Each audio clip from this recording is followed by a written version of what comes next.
खबर। स्वागत है आपका।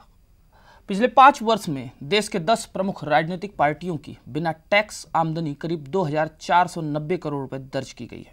इस अवधि में कांग्रेस की बिना टैक्स आय बीजेपी से दोगुनी रही है। साल 2007-8 में और साल 2011-12 के दौरान कांग्रेस की आय 1385 करोड़ 36 लाख रुपए रही, वहीं बीजेपी की आय 682 करोड़ रुपए दर्ज की गई है। आरटीआई के तहत इनकम टैक्स विभाग से मिली जानकारी के अनुसार बहुजन समाज पार्टी ने 2009-10 में कम इनकम टैक्स रिटर्न भरा और 2010-11 में बीएसपी की बिना टैक्स आय शून्य रही। इसी तरह 3 साल 2007-8, 2008-9 और 2011-12 में पार्टी की कर मुक्त आय 147 करोड़ 18 लाख रुपए 18 लाख करोड़ रुपए दर्ज की गई।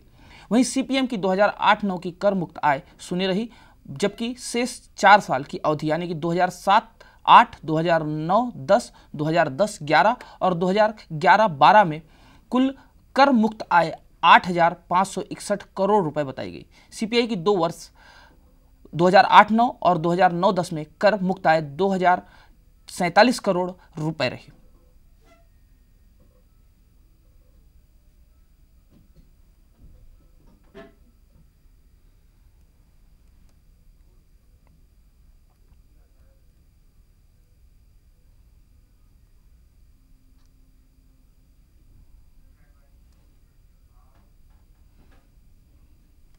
तो आपने देखा कि राजनीतिक दलों की कमाई जारी है, आम आदमी भले परेशान है।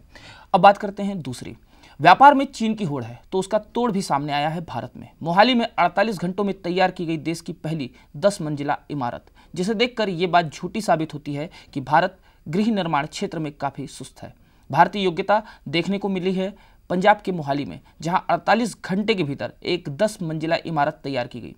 गुरुवार शाम 4:38 पर काम शुरू हुआ, जिसमें 30 इंजीनियर और 260 प्रतिभाशाली कर्मचारियों ने 48 घंटों में काम को पूरा करके दिखाया। सिनर्जी कंपनी की ओर से साहिबजादा अजीत सिंह नगर मोहाली में सैंपल बिल्डिंग के तौर पर यह निर्माण कार्य किया गया। लिम्का बुक्स ऑफ रिकॉर्ड्स द्वारा इस कार्य के लिए पुरस्कार से नवाजे गए उद्यमी हरपाल सिंह ने जो ख्वाब देखा था वो गुरु नानक देव के प्रकाश पर्व पर पूरा हुआ। इस मौके पर उन्होंने अपनी पूरी टीम को बधाई भी दी है।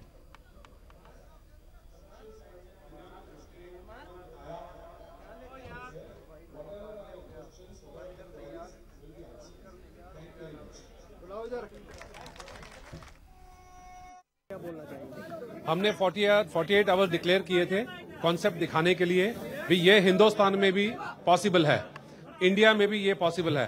और ये आपके सामने है, 10 की 10 स्टोरीज बन गई हैं, फसाड भी साइड से कंप्लीट हो गया है। डिफरेंट फ्लोर पे अलग अलग काम अलग अलग सीक्वेंस से चलते रहेंगे। बट बेसिकली हम दिखाना चाहते थे इंडिया में जहां पे कंस्ट्रक्शन मेथड्स को बोला जाता है भी वो नॉन सीरियस पीपल हैं, टाइमलाइंस इंक्रीज होती रहती हैं, सालों साल बिल्डिंग चलती रहती हैं। आपके सामने 48 आवर्स पहले कुछ नहीं था और अब आपके सामने सब कुछ है।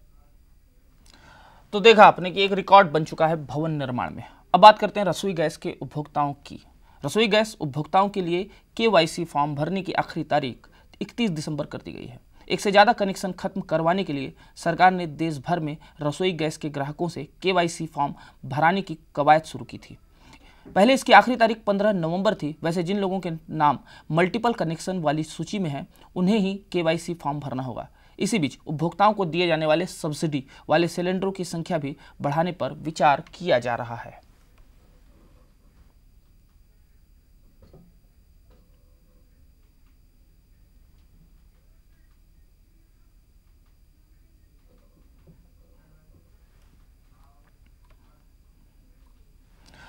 अब बात भोपाल की। आज ही का वो दिन है जब कार्बाइड गैस कांड को 28 साल हो चुके हैं, लेकिन अब तक यूनियन कार्बाइड कंपनी के कैंपस में पड़े कचरे को साफ नहीं किया गया है। आने वाले समय में भी इसका निपटारा करने की संभावनाएं बेहद कम दिख रही हैं। आज से ठीक 28 साल पहले 2 और 3 दिसंबर की रात को 1984 के साल में रात हुई इस त्रासदी गैस कांड में हजारों लोगों को अपनी जान गंवानी पड़ी थी, जबकि लाखों लोग प्रभावित हुए थे। इस कांड के बाद यूनियन कार्बाइड के कैंपस में रखे लगभग 350 मीट्रिक टन को लेकर आज भी राजनीति जारी है। इसे लेकर सरकार की तरफ से की गई सभी कोशिशें बेकार साबित हुई हैं। फिलहाल यह मामला कोर्ट में चल रहा है। राज्य सरकार ने सबसे पहले यूनियन कार्बाइड कैंपस में पड़े कब्जे का निपटारा गुजरात के अंकलेश्वर में करने का फैसला किया था। उस वक्त गुजरात सरकार भी इसके लिए तैयार हो गई थी, लेकिन गुजरात में जनता के विरोध के बाद यह योजना अपना सिरा नहीं चढ़ पाई और कुल मिलाकर अब भी भोपाल गैस कांड का जहरीला कचरा आज भी भोपाल में पड़ा हुआ है।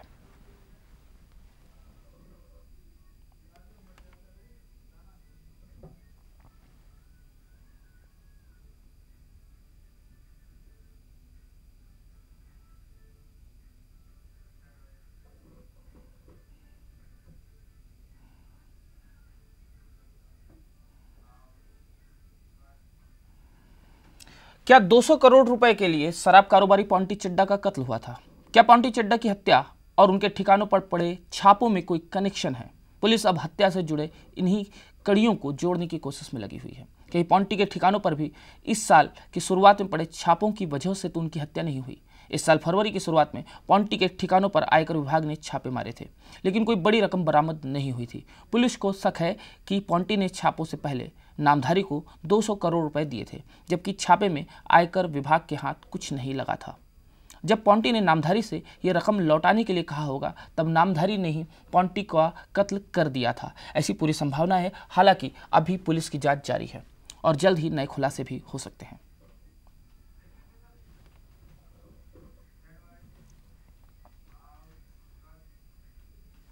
अभी रुकते हैं छोटे से ब्रेक के लिए, बने रहिए हमारे साथ।